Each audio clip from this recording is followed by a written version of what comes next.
Selama bulan ini kita ada dalam seri khotbah Your Harvest Now. Tuaianmu sekarang. Nah, tuaian itu bicara tentang banyak hal yang baik tentunya. Tuaianmu itu bicara tentang kesembuhanmu, mujizatmu, sukacitamu, sukacita dalam pernikahan, kesatuan keluargamu, keberhasilan, kejayaan. Dan your harvest now, tuaianmu sekarang. Karena itu saya deklarasikan untuk hidup saudara, baik yang di bawah maupun yang di balkoni, dalam nama Yesus, kesembuhanmu sekarang. Jawaban doamu sekarang. Kemenanganmu sekarang. Amin. Nah, secara lebih spesifik, firman Tuhan yang saya mau bagikan sama saudara di bagian ini, judulnya adalah jangan izinkan musuh mencuri tuaianmu. Kita harus sadar di satu sisi Tuhan mau memberikan tuaian. Tapi di sisi yang lain musuh mau merusak tuaian. Mau mencuri, merampas tuaian. Karena itu jangan izinkan segampang itu musuh mencuri tuaian saudara. Jangan izinkan semudah itu dia merampasi dan menghancurkan panen saudara. Kita baca Hakim-Hakim 6 ayat 3 sampai ayat yang ke-6. Setiap kali orang Israel selesai menabur, datanglah orang Midian, orang Amalek dan orang-orang dari sebelah timur lalu maju mendatangi mereka. Berkemahlah orang-orang itu di daerah mereka dan memusnahkan hasil tanah itu. Jadi ada nggak hasilnya? Ada nggak tuaiannya? Ada tuaiannya, tapi dimusnahkan. Ada tuaiannya, ada berkatnya, tapi dihancurkan. Itu yang mereka alami pada waktu itu. Berapa banyak anak Tuhan juga mengalami yang sama dengan mereka. Diberkati oleh Tuhan, tapi berkatnya disabotase oleh musuh. Terima berkat pernikahan, keluarga, tapi kebahagiaannya dirusak oleh musuh. Dikasih karir yang baik, bisnisnya tadinya berjalan baik, pekerjaannya tadinya maju, tapi kemudian iblis melancarkan serangan-serangan untuk memusnahkan hasil panen. Sehingga kejayaannya berlalu, sehingga sinarnya mulai meredup, sehingga tadinya grafiknya naik, sekarang mulai turun. Ini yang mereka alami pada waktu itu. Lanjutkan terlebih dahulu. Sampai ke dekat Gaza dan tidak meninggalkan bahan makanan apapun di Israel, juga domba atau lembu atau keledai pun tidak. Keadaannya susah sekali. Sebab orang-orang itu datang maju dengan ternaknya dan kemahnya, dan datangnya itu berbanyak-banyak seperti belalang. Kita bicara tentang belalang pelahap yang kerjaannya datang dalam hidup kita, berusaha untuk melahap, memakan berkat Tuhan dalam hidup kita. Ya sama seperti iblis, pencuri yang datang untuk mencuri, membunuh, membinasakan. Berapa banyak orang dalam hidupnya sukacitanya dimakan sama belalang pelahap. Masa depannya dimakan sama belalang pelahap, kesehatannya dimakan sama belalang pelahap. Pelayanannya, kelompok selnya dimakan sama belalang pelahap. Berapa banyak orang yang dalam kondisi yang seperti itu. Orang-orangnya dan unta-untanya tidak terhitung banyaknya. Sekaliannya datang ke negeri itu untuk memusnahkannya. Sehingga orang Israel menjadi sangat melarat oleh perbuatan orang Midian itu. Susah sekali mereka. Mungkin itu yang kau alami, sedih sekali hati saudara. Berat sekali keadaan saudara. Orang Israel sangat melarat. Engkau mungkin sangat susah, sangat terbatas, sangat terpojok. Orang lain mungkin gak tahu. Tapi itu keadaan saudara. Dan kalau Anda dalam situasi seperti itu, saya punya berita baik buat saudara. Hari ini Roh Kudus akan bekerja di dalam kehidupanmu. Dia akan melakukan sesuatu di dalam kehidupan saudara. Mari kita lihat kalimat terakhir dari ayat itu. Lalu berserulah orang Israel kepada Tuhan. Saya mau ngomong sama saudara yang dalam keadaan sangat terpojok, sangat terdesak, sangat berat, sangat susah. Ingat baik-baik, masih ada Tuhan yang sanggup mendengar, yang sanggup menjawab doa-doa saudara, yang sanggup melepaskan Anda, yang sanggup memberikan kemenangan kepada saudara, yang sanggup membukakan pintu-pintu yang tertutup dalam hidup saudara. Karena itu, berserulah kepada Tuhan. Cari Tuhan saudaraku. Ibadah seperti ini jangan cuma rutinitas. Dalam ibadah ini kejar Tuhan, cari wajahnya, cari perkenanannya di dalam kehidupan saudara. Amin. Karena kalau saudara mencari Tuhan, Anda akan menemukan Tuhan. Itu yang dialami oleh orang Israel. Mereka berseru, Tuhan jawab dalam bentuk Tuhan pakai seseorang namanya Gideon. Padahal sebenarnya Gideon itu kalau kita ngelihat keadaannya waktu itu nggak cocok sama sekali. Karena Gideon sendiri juga dalam keadaan yang ketakutan. Orangnya minderan, rendah diri, merasa dirinya nggak terkualifikasi, mana bisa, mana mampu. Tapi Tuhan kita tuh ajaib sekali. Seringkali yang dia pilih justru orang yang merasa paling tidak bisa. Tuhan kasih kekuatan paling besar untuk memanifestasikan kuasanya lebih besar. Jadi kalau ada di tempat ini, saudara yang ada dalam keadaan paling tidak bisa, paling berat, paling terbatas. Secara kesehatan Anda terbatas, secara koneksi Anda terbatas, secara modal finansial Anda terbatas. Saya mau ngomong sama saudara, Tuhan pilih saudara. Tuhan punya rencana yang besar dalam hidup saudara. Dan Tuhan ngomong sama Gideon, engkau pahlawan yang gagah berani. Gideon jangan biarkan musuh itu merajalela, merusak panen, mencuri panen. Gideon engkau pahlawan yang gagah berani, maju perangi mereka, kalahkan mereka. Rebut kembali panenmu, rebut kembali kemerdekaanmu. Saya mau ngomong sama saudara dalam hidup kita. Kalau kita tidak berani bangkit, tidak memberanikan diri untuk berperang balik, maka banyak hal akan direbut dari kita. Tapi saya punya berita baik buat saudara. Hari ini saya datang sebagai hamba Tuhan menyampaikan pesan profetik ini sama saudara. Akan ada seseorang di tempat ini, hal-hal yang sempat hilang, dirampas, dicuri oleh musuh, Tuhan akan kembalikan bagi saudara. Kesehatanmu akan dikembalikan oleh Tuhan. Saat saya ngomong seperti ini, tiba-tiba Tuhan taruh di hati saya, ada seseorang di tempat ini kehilangan rumahnya, kehilangan asetnya, tapi itu pun Tuhan kembalikan. Mungkin Anda nggak tahu caranya gimana, saya juga nggak tahu caranya seperti apa, tapi Allahmu berkuasa dan Dia sanggup untuk mengembalikan itu. Kok pas seperti ini Tuhan taruh lagi di hati saya, ada seseorang di tempat ini yang kejayaannya akan dikembalikan oleh Tuhan. Dulunya Anda jaya, tapi kemudian sempat hal-hal terjadi dalam hidup saudara sehingga Anda turun. Mulai meredup. Tapi mulai detik ini, dengan kuasa firman Tuhan, saya lepaskan kuasa Allah atas hidup saudara. Kejayaan itu kembali. Ayo katakan amin. Tepuk tangannya yang lebih meriah lagi buat Tuhan kita. Saya juga berdoa, kesehatanmu dipulihkan oleh Tuhan. Semua yang iblis musuh, iblis curi, musuh ambil dari hidup saudara, semua panenmu itu kembali. Karena itu bangkit, ayo bangkit.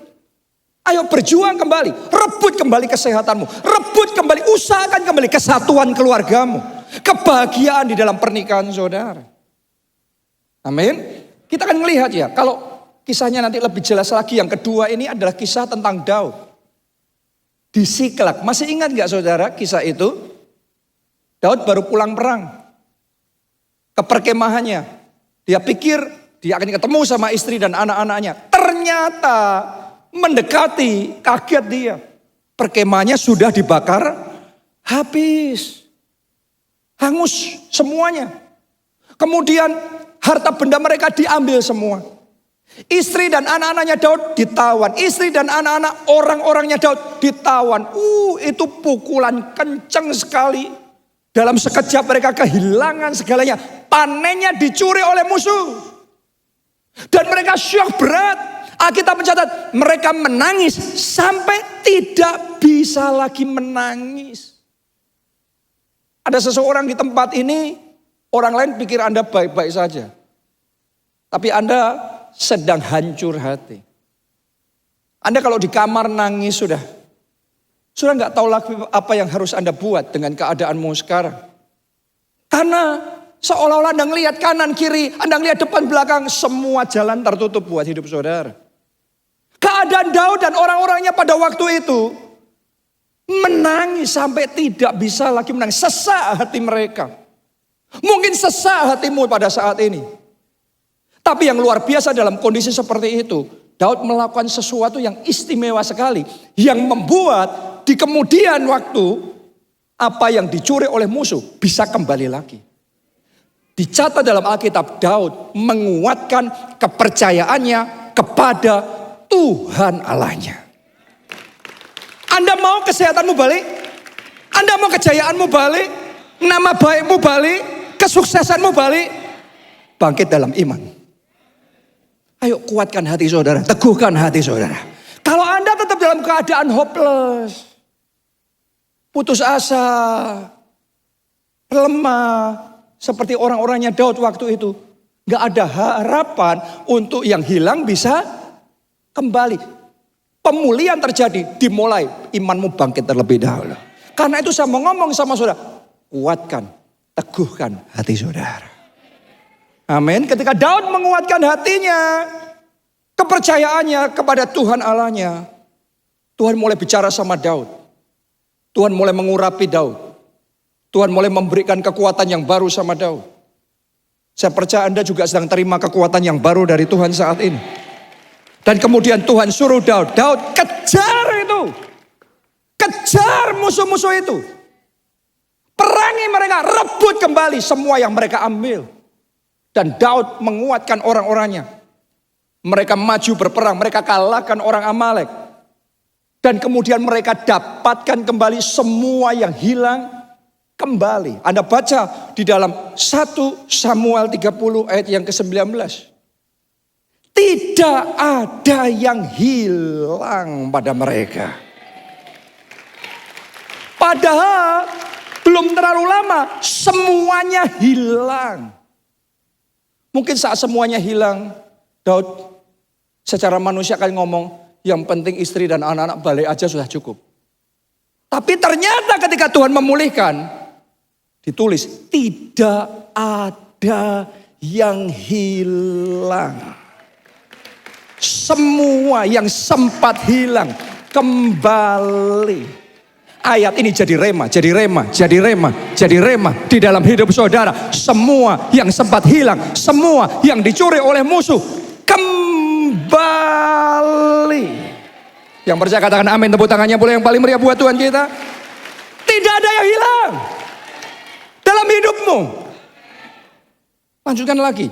Dari hal yang kecil sampai hal yang besar, sampai anak laki-laki dan anak perempuan, dan dari jarahan sampai segala sesuatu yang telah dirampas mereka, semuanya itu dibawa Daud kembali. Berarti pemulihan terjadi. Ayat yang ke-20. Daud mengambil segala kambing domba dan lembu, semuanya itu digiring mereka di hadapannya, serta berkata, inilah jarahan Daud.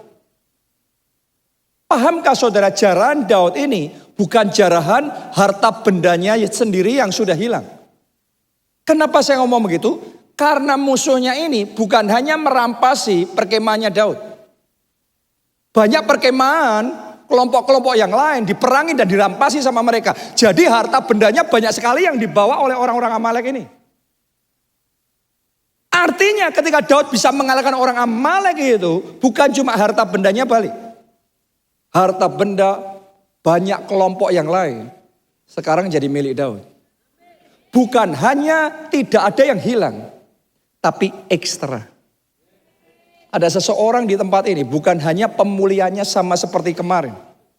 Extra blessing, extra miracles, extra favor, extra victories. Tuhan akan kerjakan kalau engkau percaya. Terjadi. Kalau engkau percaya, terjadi. Saya sedang melepaskan kuasa Allah sehingga sesuatu terjadi dalam hidup saudara. Khotbah ini bukan tentang khotbah bahasa yang puitis yang menyenangkan. Khotbah ini tentang kuasa Allah mengembalikan apa yang sempat hilang, apa yang dicuri musuh kembali. Tepuk tangannya pula yang paling meriah buat Tuhan kita. Ada KKS yang kelompok selnya kandas. Hari ini saya deklarasikan kembali. Kelompok sel itu dipulihkan kembali, bangkit kembali. Pelayanan Anda dipulihkan kembali, bangkit kembali. Semua yang dicuri oleh musuh kembali. Even better, extra, lebih baik lagi. Ya, jadi jangan lemah hati, jangan putus asa, jangan izinkan musuh mencuri dan seenak itu dia saja mendapat, rebut kembali Tuhan saudara. Saya tahu pemulihan sedang terjadi saat ini. Roh Kudus sedang bekerja. Nah, sekarang kita maju lagi. Saya mau bagikan sama saudara rahasia menjaga panennya kita, tuainya kita. Supaya jangan sampai dicuri oleh musuh. Jadi yang ini dijaga, jangan sampai dirusak, dikacaukan oleh musuh. Supaya keluargamu jangan sampai diobok-obok oleh musuh. Supaya rencana Tuhan yang besar, yang indah untuk hidupmu, itu semuanya bisa tetap tergenapi. Kita akan belajar dari kisah tentang gandum dan lalang yang diceritakan oleh Tuhan Yesus di Matius 13, mulai ayat yang ke-24. Yesus membentangkan suatu perumpamaan lain lagi kepada mereka. Katanya, hal kerajaan surga itu seumpama orang yang menaburkan benih yang baik di ladangnya. Masing-masing dari kita punya ladang kehidupan kita masing-masing. Dan di dalam ladang kehidupan kita, pasti kita maunya menabur benih yang baik. Kita maunya mengupayakan hal yang baik, perjuangan yang baik, doa yang baik. Kenapa? Karena kita inginnya ada tuaian yang baik. Saya yakin para orang tua kepenginnya punya anak yang baik, keluarga yang baik. Saya percaya Anda mau punya kesehatan yang baik, masa depan yang baik, pelayanan yang baik, dan semua hal yang baik di dalam ladang kehidupan kita. Tapi Anda harus tahu, kita maunya gitu. Seringkali kita harus sadar, ada pihak yang gak mau kita dapat yang baik. Kadang-kadang sebagian orang Kristen naif dan berpikir dunia ini isinya semuanya baik. Tapi mari saya ajak saudara lihat ayat yang ke-25. Ditulis begini. Tetapi pada waktu semua orang tidur. Saat saudara tidur, Anda bisa waspada apa tidak? Itu di momen kita gak siap. Di momen kita nggak ngerti, di momen kita nggak ready, di momen mungkin kita sedang selip, melakukan kesalahan, kepleset, salah ngomong, salah keputusan, di momen kebodohan kita, di momen kita lengah. Ini dicatat, waktu semua orang tidur, lihat ini, datanglah musuh. Tidak semua orang di sekeliling saudara itu teman. Anda harus ngerti, ada roh-roh jahat, ada penghulu-penghulu di udara. Kadang dia akan bekerja melalui situasi, kondisi tertentu. Kadang-kadang sorry ngomong, termasuk melalui orang-orang tertentu. Ditulis, lalu datanglah apa? Musuhnya menaburkan benih lalang di antara gandum itu, lalu pergi. Perhatikan ke sini. Kita naburnya gandum, tapi musuh naburnya lalang. Kita maunya yang baik, mengupayakannya yang baik, tapi musuh berusahanya mengacaukan. Itu yang terjadi. Karena itu saya mau ngomong sama saudara, waspada. Jangan naif, jangan berpikir semuanya baik-baik. No. Selalu saja akan ada hal-hal yang seperti ini. Karena itu bisa muncul lalang di tengah gandum. Dan susahnya Yang namanya gandum dan lalang pada awalnya susah sekali untuk dibedakan. Benar-benar mirip sekali. Karena itu susah. Membedakan gandum dan lalang. Kita pikir ini gandum, ternyata lalang. Seringkali kecele. Kita pikir jalan ini lurus. Ujungnya maut. Kita pikir investasi ini cuan. Yang ada boncos. Kita pikir pekerjaan ini prospek. Ternyata kita pikir dia kawan. Ternyata lawan. Kita pikir ini domba yang baik. Ternyata serigala berbulu domba. Kita pikir dia teman. Tapi pagar makan tanaman. Teman Anda yang selingkuh sama suami saudara. Berapa banyak orang dimakan oleh orang kepercayaannya sendiri. Itu pengalaman pribadi saudaraku yang sangat menjiwa.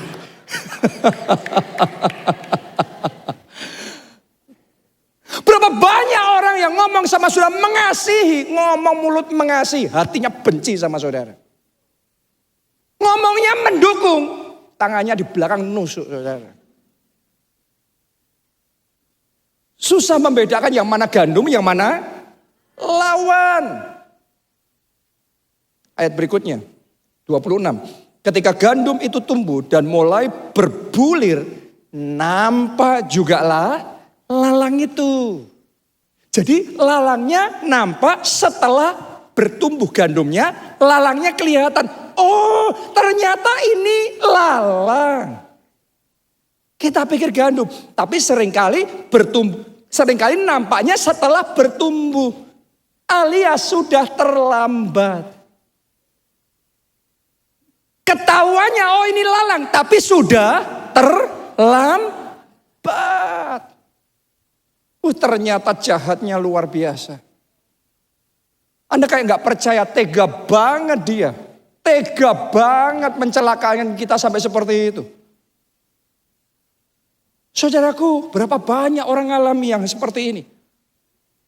Kalau saudara sedang mengalami, dan kalau saudara belum pernah mengalami, mungkin Anda belum hidup terlalu lama. Atau saudara mungkin hidup di istana indah yang dipagari sama orang tua saudara, sehingga Anda belum sempat mengalami asam garam dunia. Tapi kalau saudara hidup di dunia real, selalu akan ada lalang di tengah-tengah gandum. Pertanyaannya apa yang harus kita lakukan dalam keadaan seperti itu? Ayat berikutnya. Maka datanglah hamba-hamba Tuan ladang itu katanya kepadanya dan berkata, Tuan, bukankah benih baik yang Tuan taburkan di ladang Tuan?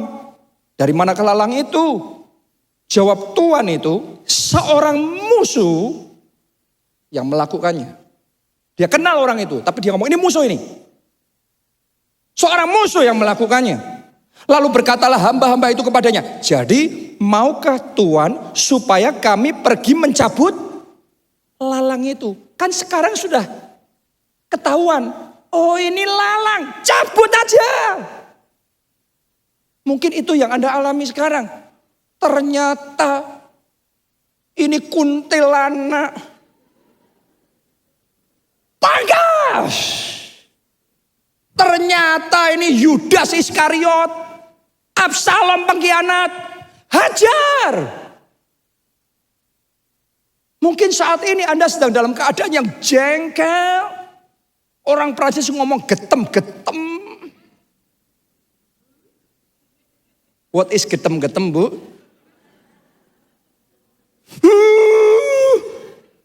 Ibu-ibu ya, berapa banyak yang sedang berencana mau ngelabrak perkuntilanak itu.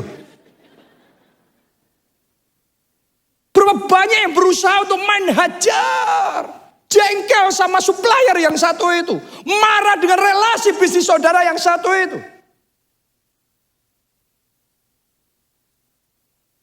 Dan kemudian kita ngomong ini, lalang ini bukan gandum, yang ini harus dipotong. Sama seperti pegawai-pegawai Tuhan tersebut. Ini potong aja, cabut aja. Tapi mari kita lihat apa jawaban Tuhan itu. Ayat 29. Tetapi ia berkata, hajar. Alkitabnya beda ya. Apa Tuhannya ngomong? Jangan. Boleh enggak ngomong kiri kanan? Jangan. Ada seseorang di tempat ini perlu dengar kata itu. Jangan. Ada suami di sini, ada seorang bapak pengusaha di tempat ini perlu dengar pesan firman Tuhan hari ini. Jangan. Amarahmu, emosimu yang sudah diubun-ubun mau dilampiaskan, jangan. Mungkin Anda nggak terima, kenapa? Mari kita lihat jawabannya. Sebab mungkin gandum itu ikut tercabut pada waktu kamu mencabut lalang itu. Tahukah saudara, ada tindakan benar tertentu yang kalau Anda lakukan di waktu yang salah, bukan cuma lalangnya yang kecabut, gandumnya habis sekalian. Dan Anda tidak punya panen. Anda tidak dapat tuaianmu. Makanya tuannya ngomong jangan. Kalau Anda emosi sekarang main pangkas, main hajar, kuntilanaknya benar pergi, suamimu ikut dia sekalian. Tuaianmu, pernikahanmu, keluargamu rusak.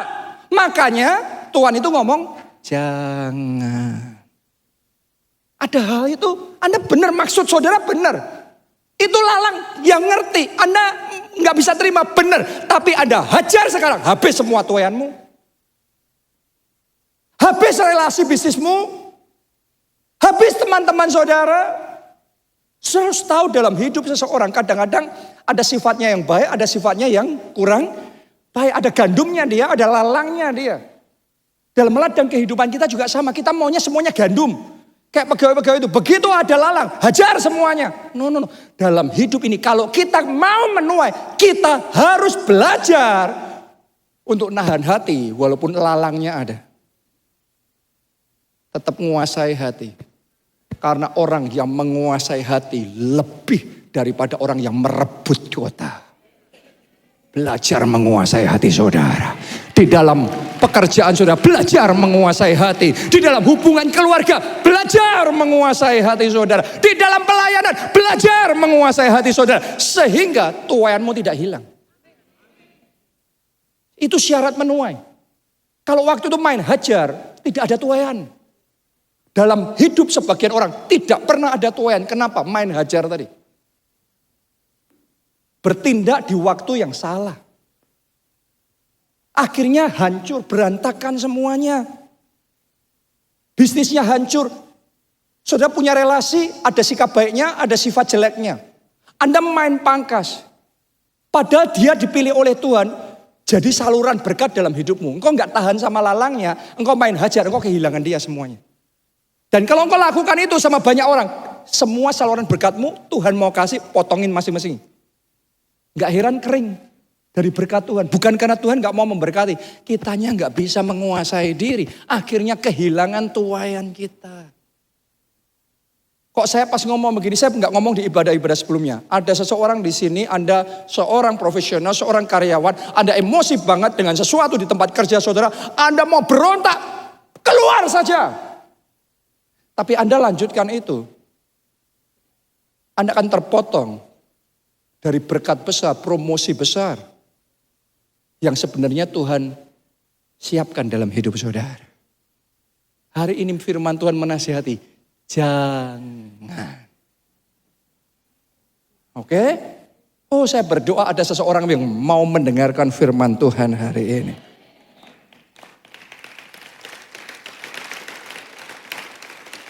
Ayat 30. Biarkanlah. Tuhan tuh ngomong ini, biarkanlah. Biarkanlah. Sekarang biarkanlah. Keduanya tumbuh bersama. Ya gandum ya, Lalang ngerti itu lalang. Biarkanlah keduanya tumbuh bersama. Sampai. Gak selamanya ya. Sampai waktu menuai. Jadi timing itu menentukan. Timing is everything. Anda kalau salah timing, Anda kacau semuanya. Tunggu sampai waktu menuai. Pada waktu itu, bukan waktu sebelumnya. Jangan kecepatan. Tapi pada waktu itu, aku akan berkata kepada para penuai, kumpulkanlah dahulu lalang itu, dan ikatlah berkas-berkas untuk apa? Dibakar. Padahal tadinya Tuhan yang ngomong, jangan. Sekarang bakar. Jadi tidak selamanya jangan. Segala sesuatu ada waktunya. Kalau Anda lakukan itu, lihat ini kalimat terakhir. Kemudian kumpulkanlah gandum itu ke dalam lumbungku. Artinya ada panen untuk hidup saudara. Kalau melangkahnya di momen yang tepat, panenmu engkau dapatkan, panenmu engkau nikmati di dalam kehidupan. Haleluya. Jadi untuk segala sesuatu ada waktunya. Ada waktu menabur, ada waktu menuai. Ada waktu Tuhan itu ngomong jangan. Ada waktu Tuhan yang sama terhadap lalang yang sama. Sekarang bakar. Jadi Anda tidak bisa memformulakan sesuatu kayak gitu terus jangan berarti jangan selamanya. No. Ada waktu kompromi. Ada waktu hajar. Yes. Untuk segala sesuatu ada waktunya. Pengusaha ada waktu mencari untung. Ada waktu membiarkan rugi. Kalau pengusaha nggak ngerti ini, keuntungannya pasti terpangkas banyak. Karena ada situasi tertentu, engkau harus mau rugi. Supaya kepercayaan terjaga. Supaya nama baik terjaga, harus rugi. Anda mau rugi, Anda dapat untung lebih besar. Anda nggak mau rugi, keuntunganmu terpotong besar. Tuayanmu rusak. Jadi semuanya ada waktunya. Ada waktunya untung, ada waktunya rugi. Nggak apa-apa, kasih aja. Ada waktu nahan diri. Untuk bersikap tegas. Kita ngerti belum waktunya. Tapi ketika waktunya menuai tiba. Ketika persiapan sudah matang. Sika. Kuntilanak itu. Sika. Oke. Tapi kalau Anda belum memenangkan kembali hati keluargamu, hati pasanganmu, main hajar saja, bablas semuanya. Tapi kalau sudah waktunya, begitu Anda tegas ini itu, semua lalang-lalang yang ada dalam hidup saudara dilenyapkan. Dan yang ada tuayan yang indah, sukacita yang indah, masa depan yang gilang gemilang, berkat-berkat Tuhan yang luar biasa, anugerahnya berlimpah dalam hidup saudara. Haleluya. Jadi saya ingin ajak saudara untuk ngerti, timing itu penting sekali untuk kita bertindak. Timing is everything. Mengumumkan, Pak Obaja mengumumkan proyek KACT juga butuh timing yang tepat. Karena kalau lagi beli tanahnya 2 hektar, 3 hektar, padahal kebutuhannya 20 hektar, terus sudah woro-woro kemana-mana, orang cari di tempat yang sama, rusak. Kita sudah tidak bisa beli lagi. Padahal di hati ini saya tahu benar. Di hati ini ketika kita sudah mulai dapat sekian hektar, sekian, kepengennya cerita. Tapi walaupun kepengen harus tutup mulut. Anda nggak bisa tutup mulut, promosimu bisa disikat sama musuh. Banyak orang kehilangan promosinya, kehilangan berkatnya karena belum waktunya cerita sudah ngomong dulu.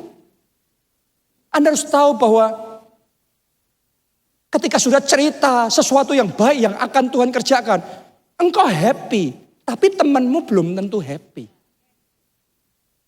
Lihat itu loh, Kain sama Habel. Habel tuh ngapain Kain sih? Habel tuh cuma mempersembahkan korban yang benar, berkenan dan diterima sama Tuhan. Kain tidak. Tapi Kain iri, Kain bunuh Habel. Banyak orang tuh gak mikir, kalau kita cerita, sekedar asal cerita terus yang lainnya, emangnya kalau saudara happy dengan promosimu, semua rekan kerjamu happy dengan promosimu. Kalau belum apa-apa, belum waktunya Anda cerita, disabotase saudara. Ide baik sudah Anda ceritain dulu, Anda banyak ngomongnya cerita ide baik. Teman saudara banyak dengarnya, banyak prakteknya, Anda ketinggalan kereta. Dan Anda cuma bisa ngomong, kok tega ya, kok tega. Kita yang naif. Segala sesuatu ada waktunya. Saya berdoa hikmat yang dari Tuhan untuk saudara tahu apa yang harus engkau lakukan dan kapan melakukannya. Saya berdoa hikmat kayak gitu diberikan dalam hidup saudara. Hikmat untuk bertindak yang tepat di dalam pekerjaan. Hikmat untuk mengambil keputusan yang benar dan mengerjakan keputusan itu di timing yang tepat diberikan di dalam kehidupan saudara. Yang percaya katakan amin, yang mau katakan amin, dan kita kasih tepuk tangannya yang paling meriah buat Tuhan kita. Jadi melakukan hal yang benar di timing yang salah bisa merusak semuanya. Halnya benar, tapi timingnya salah, rusak panennya. Ngelakuin hal yang benar itu harus di timing yang tepat. Tuhanmu dapat. Waktu pembangunan gedung gereja kita di Jakarta, di Pantai Indah Kapuk, Pik, justru Tuhan ngomong saat lockdown, bangun, tender. Itu saat semua proyek berhenti, saat semua kontraktor nggak punya pekerjaan, kita tender sendiri. Dan jadi rebutan. Dan ketika tendernya deal, kita dapat harga yang benar-benar harga yang bagus sekali. Itu harga mujizat. 2 tahun pembangunan dijalankan, 2022 selesai. Saat 2022 inflasi naik tinggi sekali. Dan kontraktor yang sama ngerjain proyek yang lain yang sangat mirip dengan proyek kita, speknya sama, tapi harganya 300%, 3 kali lipat. Proyek yang sama, kalau saya nggak nunggu waktunya Tuhan, nggak ngerti timingnya Tuhan, bertindaknya telat, nunggu 2 tahun kemudian, saat inflasi tinggi-tingginya, kita masuk, berarti proyek yang sama kita harus bayar 3 kali lipat. Yang harusnya bisa jadi mangkrak kalau salah timing. Padahal proyek Tuhan. Tapi butuh melangkah di waktu Tuhan. Saya berdoa sekali lagi kepekaan untuk ngerti waktunya Tuhan itu diimpartasikan dan diberikan di dalam hidup saudara. Amin. Haleluya. Mesti ngerti apa? Waktunya Tuhan. Kapan? Jangan kecepatan, jangan kelewatan. Precise momennya Tuhan.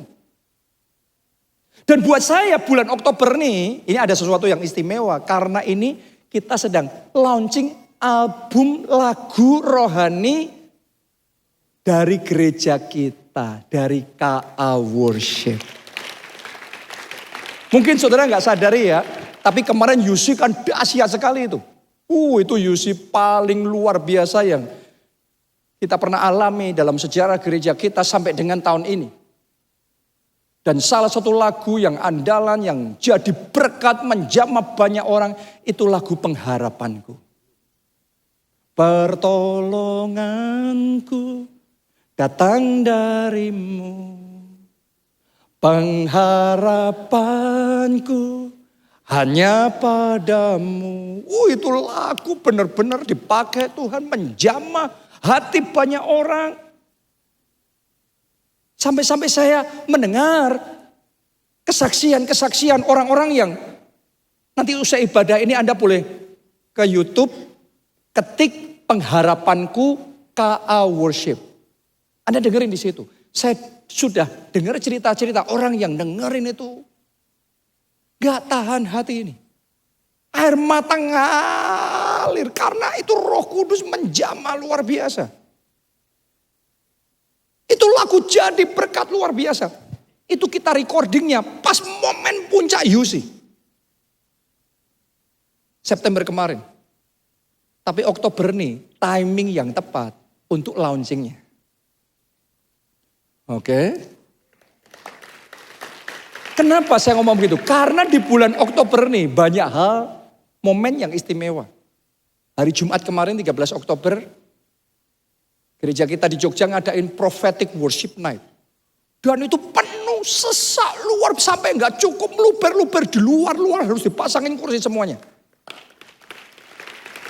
Begitu lagu pengharapan itu dinaikkan, lawatan Roh Kudus bekerja luar biasa. Tuhan jamah hati banyak orang. Makanya Anda nanti lihat di YouTube itu. Anda lihat, Anda dukung KA Worship di gereja kita. Anda likes, Anda komen, kasih kesaksian saudara di situ.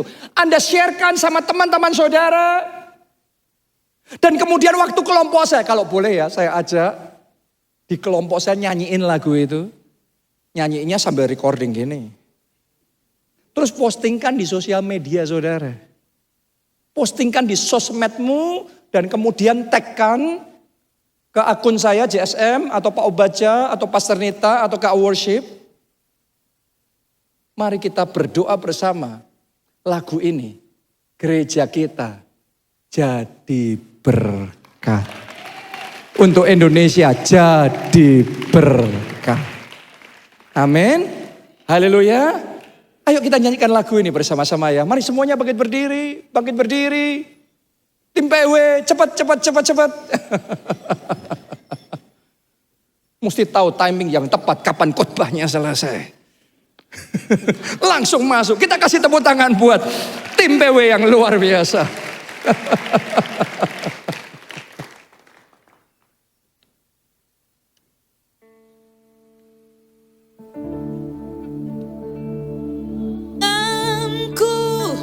Datang darimu, pengharapanku hanya padamu. Ku tak akan goyah, ku tak akan gentar, sebab kau gunung batuku, kota benteng. Mari angkat dua tanganmu. Pertolonganku datang darimu. Nyanyikan. Pengharapanku hanya padamu. Ku tak akan goyah, ku tak akan gentar, sebab kau gunung. Sekali lagi, segenap hati. Mari katakan, pertolonganku datang darimu. Pengharapanku hanya padamu.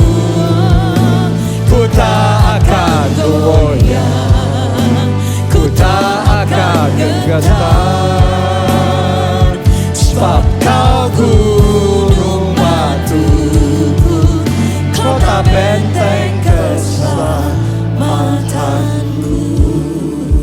Siapa yang percaya Tuhan sanggup membawa kembali semua yang sempat hilang, yang dicuri oleh iblis? Siapa percaya Tuhan berkuasa memulihkan, mengembalikan, dan tidak ada yang hilang. Karena kuasanya tidak terbatas. Jadikan Tuhan pengharapan saudara, sumber pertolongan dalam hidup saudara. Jadikan Yesus Tuhan dan Juru Selamat dalam hidupmu. Karena itu saya mau memberi kesempatan buat saudara yang belum pernah undang Yesus sebagai Tuhan dan Juru Selamat. Ini waktunya, ini timingnya. Buka hatimu, undang Yesus masuk jadi Tuhan Juru Selamatmu. Engkau akan terima pengampunan dosa. Dan engkau akan terima hidup yang kekal, jaminan keselamatan masuk dalam kerajaan surga. Anda yang mau itu, angkat dua tangan saudara, ikuti doa ini. Katakan, Tuhan Yesus, Tuhan Yesus, masuklah dalam hatiku. masuklah dalam hatiku. Jadi Tuhan dan Juru Selamatku. Jadi Tuhan dan Juru Selamatku. Ampuni dosa-dosaku. Ampuni dosa-dosaku. Selamatkan aku ya Tuhan. Selamatkan aku ya Tuhan. Mulai sekarang, hidupku milik Yesus. Hidupku milik Yesus. Aku mau ikut Yesus. Aku mau ikut Yesus. Melayani Yesus. Melayani Yesus. Jadi saksi Kristus. Jadi saksi Kristus. Bawa jiwa bagi Yesus. Bawa jiwa bagi Yesus. Untuk kemuliaan nama Tuhan. Untuk kemuliaan Terima nama Tuhan. kasih Tuhan. Terima kasih Tuhan. Amin. Yang kedua, sekarang saya mau berdoa buat saudara. Supaya hikmat untuk tahu apa yang harus dilakukan. Itu yang pertama. Dan kedua, kapan melakukannya. Tuhan benar-benar berikan itu sama saudara. Anda yang merasa butuh hikmat seperti itu dari Tuhan, angkat dua tanganmu. Ayo masing-masing berdoa. Yang bisa bahasa roh, saudara berdoa dalam bahasa roh. Yang belum, saudara berdoa dalam bahasa Indonesia. Katakan, Tuhan Yesus, berikan aku hikmat itu. Ajari aku ya Tuhan, untuk tahu melakukan apa yang harus aku lakukan. Kapan melakukannya? Doa saudara, doa. Ora la pasyara, la pasyara, la pasyara. Ora la pasyara, la pasyara, la pasyara, la pasyara, la pasyara. Karena kalau saudara mengejar hikmat seperti orang mencari emas, Anda akan mendapatkannya. Tuhan akan memberikannya. Berbicaralah ya Tuhan. Beri kepekaan, beri kepekaan untuk tahu apa yang harus kami lakukan dan kapan kami harus mengerjakannya. Beri hikmat ya Tuhan. Ora wala wala wala wala wala wala wala wala wala wala. Syara la wala wala wala wala wala wala wala wala wala syara takapasyara. Dan sekarang saya mau berdoa buat saudara supaya firman Tuhan hari ini terjadi dalam hidupmu.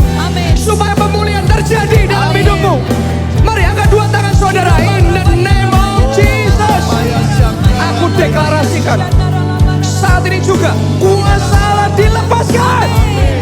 Semua yang sempat hilang dalam hidupmu, aku perintahkan kembali.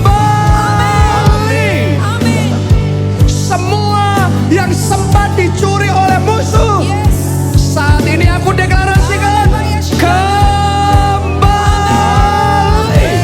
Ayo bangkit, bangkit pahlawan yang gagah berani. Pahlawan yang gagah berani. Teguhkan, kuatkan hatimu. Bangkit, berjuang, rebut kembali tuayanmu. Rebut kembali badanmu. Doa saudara, doa. Ora la pasyara, syara la pasyara la sikira la pasyara la pasyara.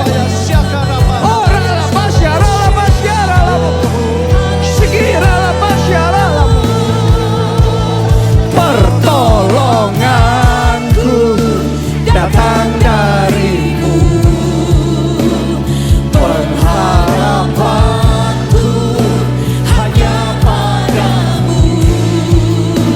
Ku tak akan goyah, ku tak akan gentar,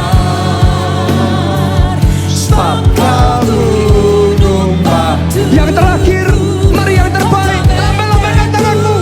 Pertolonganku datang darimu, pengharapanku hanya padamu.